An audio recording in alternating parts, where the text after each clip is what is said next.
Hello guys, welcome to my channel instant education.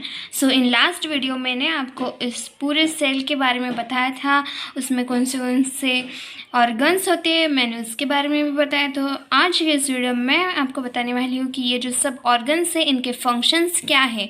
तो video को last देखना। So the first one जो मैं आपको बताने जा रही हूँ वो है mitochondria. So here is written, it is a powerhouse of a cell because it generates or turns the energy which we take from food into energy that the cell can use। मतलब कि mitochondria को power house भी कहा जाता है। क्यों? क्योंकि जो एनर्जी हम ह्यूमन बींग्स लेते हैं वो एनर्जी फूड के फॉर्म में होती है। तो ये माइटोकॉन्ड्रिया उस फूड एनर्जी को एक पावर में बदल देता है जो कि सेल यूज़ कर सकता है। इसीलिए ये माइटोकॉन्ड्रिया को पावर हाउस कहते हैं। ये हमारा फर्स्ट ऑर्गन। अब सेकंड ऑर्गन देख। सो जो दूसरा है वो है सेंट्रोसोम। सेंट्रोसोम यानी कि it organise the microtubes and provide structure to the cell. It also pulls the chromatids apart during cell division. यानी कि जो सेंट्रोसोम्स होते हैं वो छोटे छोटे से ट्यूब बनाते हैं और वो सेल को एक स्ट्रक्चर प्रोवाइड करते हैं। और वो जो क्रोमैटिड्स होते हैं वो सेल डिवीजन के वक्त सेंट्रोसोम्स उन्हें दूर रखते हैं, क्योंकि सेल डिवीजन के वक्त क्रोमैटिड्स के आने की वजह से सेल डिवीजन नहीं हो पाता। इसलिए सेंट्रोसोम्स सेल डिवीजन के वक्त क्रोमैटिड्स को अपार्ट रखते हैं और सेल को एक बेसिक स्ट्रक्चर देते हैं। Cytoplasm. This is the one of the most important organ in the cell because the cytoplasm is the gel-like fluid inside the cell. It is the medium for chemical reaction. All of the functions, expansion and growth of the cell is depend upon cytoplasm। यानी कि जो cytoplasm होता है वो एक gel like fluid होता है और केमिकल रिएक्शन जो होते हैं सेल के अंदर वो उसके लिए रिस्पॉन्सिबल होता है, वो एक मीडियम होता है उसके लिए। और जो सेल की जो डेवलपमेंट होती है, उनके जो फंक्शंस, उनके एक्सपांशन यानी कि उनकी वेट बढ़ना एंड ग्रोथ यानी कि उनके अंदर के जो ऑर्गन्स हैं वो वेल डेवलप्ड होना, वह सब साइटोप्लाज्म की वजह से होता है। Cytoplasm is depended functions, expansion and growth is of the cell is depend upon cytoplasm. So therefore cytoplasm is one of the most important organ in the cell. Ribosomes is a cellular particle and RNA and protein that serves as the site for protein synthesis in the cell. It produces proteins from amino acid. ये जो ribosomes है उन्हें cell के अंदर protein synthesis site भी कहते हैं, क्योंकि राइबोसोम्स के अंदर जो सेलुलर पार्टिकल्स होते हैं वो आरएनए एंड प्रोटीन को प्रोड्यूस करते हैं, इसलिए उन्हें प्रोटीन सिंथेसिस साइट भी बोलते हैं। जो कि प्रोटीन्स उनसे जो प्रोड्यूस होता है वो अमीनो एसिड के थ्रू प्रोड्यूस होता है। यानी कि राइबोसोम्स के अंदर जो अमीनो एसिड होता है उसकी वजह से प्रोटीन्स वो प्रोड्यूस कर पाते हैं। इसलिए ribosomes is also the one of most important organ in the cell. अभी हमने देखा था कि जो राइबोसोम्स होते हैं वो प्रोटीन्स बनाते हैं, पर इस प्रोटीन्स को एक्सपोर्ट कौन करता है? तो इन प्रोटीन्स को एक्सपोर्ट करती है Golgi body. Golgi body is also called Golgi apparatus. ये जो गोल्गी बॉडी हम उसे गोल्गी एपरेटस भी कहते हैं। Because of the Golgi body proteins are exported from the cell. It secretes proteins. जो राइबोसोम्स जो प्रोटीन्स प्रोड्यूस करते हैं वो सब प्रोटीन्स गोल्गी बॉडी अपने अंदर सिक्रेशन करते हैं एंड बाद में जो साइड के जो उनके सेल्स होते हैं उनको वो एक्सपोर्ट करते हैं। जो नेक्स्ट ऑर्गन है वो है nuclear membrane. The nuclear membrane encloses the DNA within the nucleus and protects it from the substances in the cytoplasm. It also regulates the entry and exit of the substances in the nucleus. तो guys मैंने आपको मेरे first part में भी बताया था कि जो न्यूक्लियर मेम्ब्रेन होती है, जो न्यूक्लियस होता है उसके अंदर डीएनए आरएनए प्रेजेंट होते हैं और जो न्यूक्लियर मेम्ब्रेन होती है वो उसकी बॉर्डर होती है। तो न्यूक्लियर मेम्ब्रेन की वजह से ही उसके अंदर डीएनए इनक्लोज हो जाते हैं with in the nucleus and protects it from the substances in the cytoplasm. जो साइटोप्लाज्म होते हैं, यानी कि मैंने आपको बताया था साइटोप्लाज्म यानी कि रिमेनिंग पार्ट जिसके अंदर लिक्विड होता है, उस लिक्विड से ये न्यूक्लियर मेम्ब्रेन न्यूक्लियस को प्रोटेक्ट करती है। And it also regulates the entry and exit of the substances in the nucleus।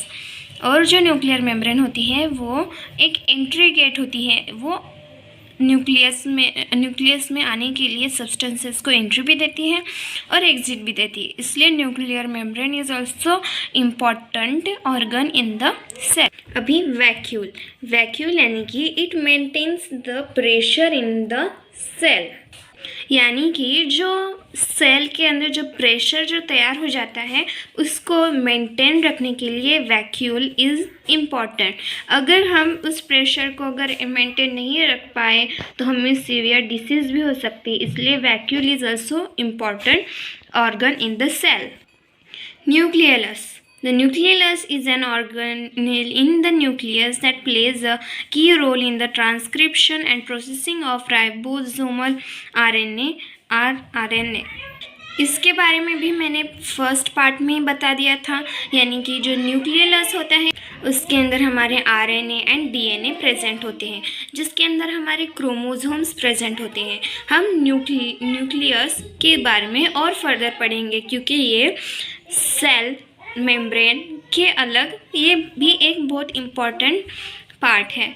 तो जो न्यूक्लियस होता है उसके अंदर क्रोमोसोम्स प्रेजेंट होते हैं एंड क्रोमोसोम्स यानी कि हेरिडेटरी, और हेरिडेटरी को हम कह सकते हैं वंशज। जो हमारे दादा दादी से जो हमें आरएनए डीएनए मिलते हैं वही हमें हमारे जनरेशन टू जनरेशन मिलते जाते हैं।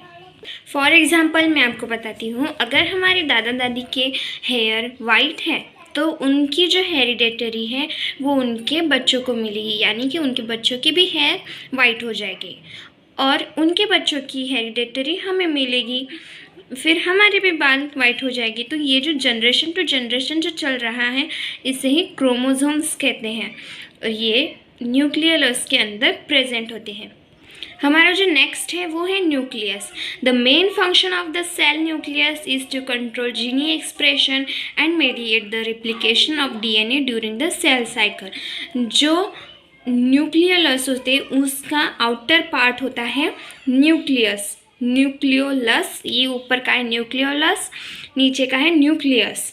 ये जो न्यूक्लियस है वो जो जीन होते हैं कंट्रोल करते हैं उन जीन्स को। जीन्स यानी कि वही हेरिडेटरी, मतलब कभी कभी हेरिडेटरी ज़्यादा ही आ जाती है यानी और या नहीं तो कम ही आ जाती है। तो ये जो न्यूक्लियस है वो उन्हें कंट्रोल करते हैं और डीएनए को प्रोड्यूस कर। जो नेक्स्ट है वो है lysosome. They may be use to destroy invading viruses and bacteria.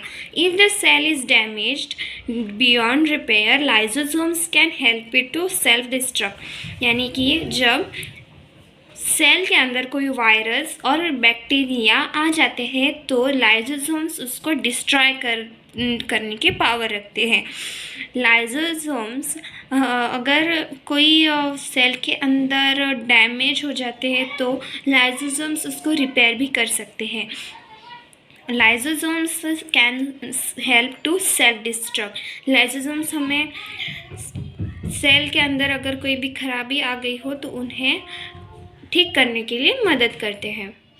The last one is cell membrane, जिसको हम प्लाज्मा मेम्ब्रेन भी कहते हैं।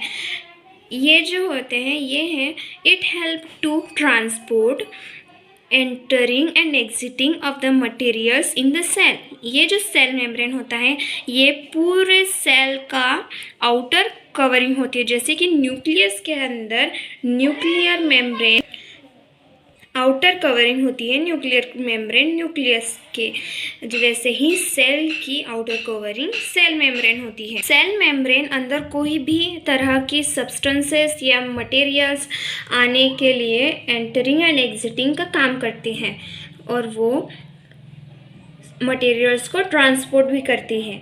तो सेल मेम्ब्रेन भी बहुत ज़्यादा इम्पोर्टेंट ऑर्गन है हमारे सेल का। सो गाइज़, अगर आपको आज का ये वीडियो पसंद आया हो तो प्लीज़ इस वीडियो को लाइक करें, शेयर करें, कमेंट करें और मेरे चैनल पे नए हो तो प्लीज़ सब्सक्राइब करें and please keep supporting me, क्योंकि मैं बहुत ज़्यादा एफर्ट्स कर रही हूँ. Your 1 like and 1 share will be big deal for me. So please keep supporting to me. Thank you.